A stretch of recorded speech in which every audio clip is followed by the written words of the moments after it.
না না না না, আর হইতো না। অনেক তো হইছে, এবার আর হইতো না।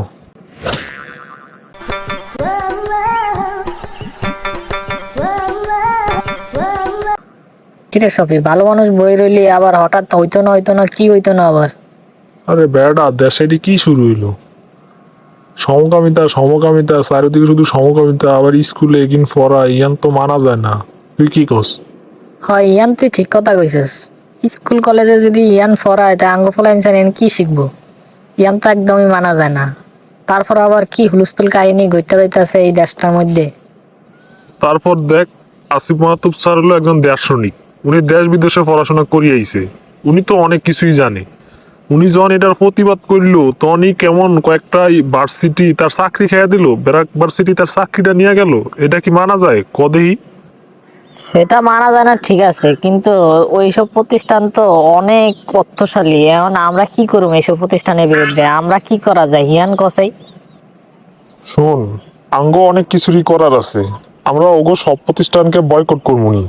কারণ ওদের প্রতিষ্ঠানের আলটারনেটিভ অনেক প্রতিষ্ঠান আছে, আমরা সেই সব প্রতিষ্ঠানের সেবা নেব। ওদের প্রতিষ্ঠান বয়কট করুম ব্র্যাক, বয়কট করুম বিকাশ, বয়কট করুম অ্যারো। যারা সমকামিতা সাপোর্ট করে, আমরা তো কোনোভাবেই হেগুনের সাপোর্ট করতাম পারি না। যেভাবেও হেগুনের আঙ্গ প্রতিবাদ করণই লিখবো।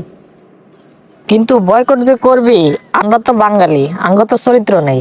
কয়দিন আগে ইসরায়েলি পণ্য বয়কট করলো ফিলিস্তিনের উপরে, তারা নির্মম অত্যাচার চালায় দেখা। কিন্তু ফল কি হইলো? এই অল্প কয়েকদিন পরে এই ইসরায়েলি পণ্য ছাড়া চলতে পারে না। এখন আবার ভারতীয় পণ্য বয়কট করতেছে, কিন্তু দিন শেষে দেখা যাবে কি ভারতের পণ্য ছাড়া চলতে পারে না। কিন্তু ওদের পণ্যের বিপরীতে তো অনেক পণ্যই আছে, অনেক প্রোডাক্টই আছে, কিন্তু আমরা তো সেই ঠিক জায়গায় থাকতে পারি না। এখন কি করা যায়?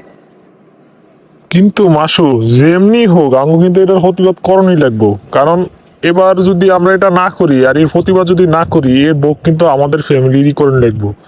কারণ এই সমকামিতা একসময় আমাদের ফ্যামিলিরই জড়ায়া যাবে, তখন আমরা কি করব? এখন আমরা চল সবাইকে সচেতন করি, সবাইয়ের মাধ্যমে এটা বয়কট করি, ওদেরকে একটা শিক্ষা দেই, তাহলে যদি এটা প্রতিজ্ঞা পাওয়া যায়। আচ্ছা, ঠিক আছে, চল এখনই চল তাহলে, এখন থেকে কাজ শুরু করি। যারা বিকাশ ব্রাক এর ভিতরে আবদ্ধ আছে তাদেরকে সচেতন করি, তারপরে যদি এর একটা প্রতিবাদ হয় আর কি। কি ও কাকু, আসেননি বালা?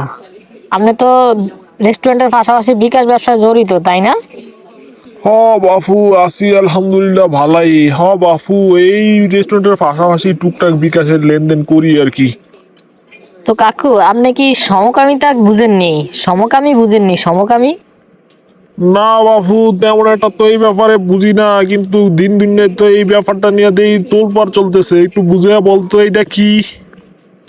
কাকু, সমকামিতা হলো পুরুষে পুরুষ অবৈধ মেলামেশা, মহিলায় মহিলা অবৈধ মেলামেশা, অথবা পুরুষে পুরুষে বিবাহ বন্ধনে আবদ্ধ এবং মহিলায় মহিলা বিবাহ বন্ধনে আবদ্ধ। এটাই হলো সমকামী বা সমকামিতা।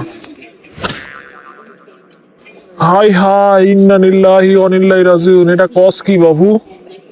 এখন কাকু, এই ইসলামে সমকামিতাকে হারাম করেছে। এই হারামকে প্রতিষ্ঠিত করতে চায় আমাদের একটা নামি দামি কোম্পানি ব্র্যাক ব্যাংক। এখন আমাদের এটা তো প্রতিবাদ করা উচিত, কারণ এই সমকামিতা যদি আমাদের দেশে ছড়িয়ে পড়ে তাহলে তো এটার ভোগ আমরাই করতে হবে, আমাদের পরিবারের লোকই করতে হবে। এখন একটা প্রতিবাদ করা উচিত না? তাই হ্যাঁ, প্রতিবাদ তো করণই লাগবো।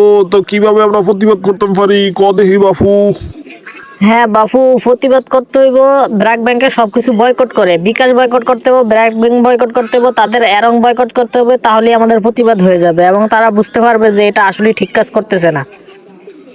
হ্যাঁ বাপু, ধর্মের সে তো এসব কিছু বড় না, কইরা দিলাম বয়কট। আর কোনো কিছুই এদের ব্যবহার করুম না, বয়কট করলাম, বয়কট বিকাশ। স্যার, এই নিন ব্যাংকের চেক, 15,000 টাকা আমার নামে একটু জমা করুন ব্যাংকে। আর এই নিন টাকা, একটু জমা করে দিন। জি জি অবশ্যই। কিন্তু আপনার তো কোথাও ভুল হচ্ছে, এখানে তো ভুল লেখছেন, এখানে তো 15,000 টাকা লেখছে, কিন্তু দিলেন তো 1,500 টাকা। না স্যার, আপনি ভুল বুঝতেছেন। যাই 1,500 টাকা তাই 15,000 টাকা। কেন এটা বুঝতেছেন না কেন আপনি স্যার? কি বলেন এসব? এটা হয় আবার কিভাবে? কেন স্যার, আপনার যেমন শরীফ থেকে মনে মনে একটা আকার লাগে তাকে শরীফা বানিয়ে দিচ্ছেন, মনে মনে মেয়ে হিসাবে তাকে শরীফা বানিয়ে দিচ্ছেন, ঠিক সেই রকমই আমি 1,500 টাকাকে একটা শূন্য লাগিয়ে 15,000 টাকা বানিয়ে দিলাম। আপনার যেভাবে মনে মনে ছেলে থেকে মেয়ে বানান, আমিও মনে মনে 1500 টাকারে 15,000 টাকা বানিয়ে দিলাম। আরে স্যার ওটা তো আমাদের বিষয় না, আর ওইটা আর এটা তো এক না, ওইটা হলো একটা বিষয় আর এটা হলো একটা টাকার বিষয়, তো আর ওটার সাথে মিলাইলে হবে না। কেন এখন আপনাদের বিষয় হবে না কেন? একটা আকার লাগে শরীফ থেকে শরীফা বানিয়ে দিচ্ছেন, তাহলে একটা শূন্য দিয়ে 1500 থেকে 15,000 টাকা বানাইতে পারবেন না কেন? এই বন্ডামি ছাড়েন, আর না হয় এইরকমই প্রতিবাদ হইব। আমাদের গল্পগুলো যদি আপনাদের কাছে ভালো লেগে থাকে তাহলে অবশ্যই কমেন্ট করে জানাবেন, এবং আমাদের পেজটাকে একটা ফলো দিয়ে দিবেন এবং ইউটিউব চ্যানেলটাকে একটা সাবস্ক্রাইব করে দিবেন। আপনাদের লাইক, ফলো এবং সাবস্ক্রাইবই আপনাদের জন্য নতুন নতুন ভিডিও দেওয়ার অনুপ্রেরণা পাই। সকলের জন্য ভালোবাসা ও বিরাম।